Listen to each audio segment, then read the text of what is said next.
এক ভাই প্রশ্ন করেছেন, কিভাবে পাপের পথ থেকে ফিরে সিরাতে মুস্তাকিমের পথে চলা শুরু করা যায়। প্রথমত এই জন্য অনুতপ্ত হয়ে তওবা করবেন এবং পাপের জন্য আজীবন আপনাকে ইস্তেগফার করতে হবে, অনুতপ্ত হতে হবে এবং তওবাটা খালেস তওবা, বিশুদ্ধ তওবা এবং দৃঢ় তওবা করে আপনাকে ফিরে আসতে হবে।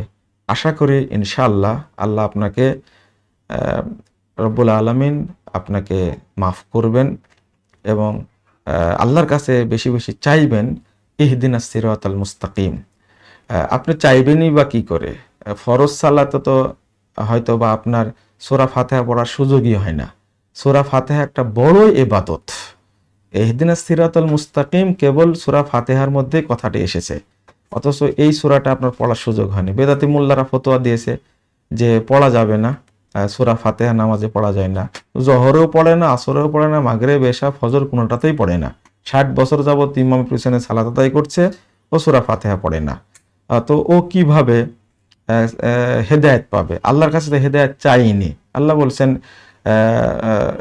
আল্লাযিনা জাহাদু ফিনা লানাহদিয়ান্নাহুম সুবুলানা, যারা চেষ্টা করবে আমার পথে আসার জন্য আমি আল্লাহ অবশ্যই অবশ্যই তাকে নেকির পথগুলো, হেদায়েতের পথগুলো দেখিয়ে দেব। তো আসলে আমাদের প্রচেষ্টাই নাই। আমরা চেষ্টা করব, আল্লাহর কাছে হেদায়েত বেশি বেশি চাইব। অবশ্যই সূরা ফাতিহা সালাতে পড়বেন, ইমামের পিছনে অবশ্যই পড়বেন আপনি, তাহলে আল্লাহ আপনাকে হেদায়েত দান করবেন ইনশাআল্লাহ। আল্লাহ কবুল করুক, আল্লাহুম্মা আমিন।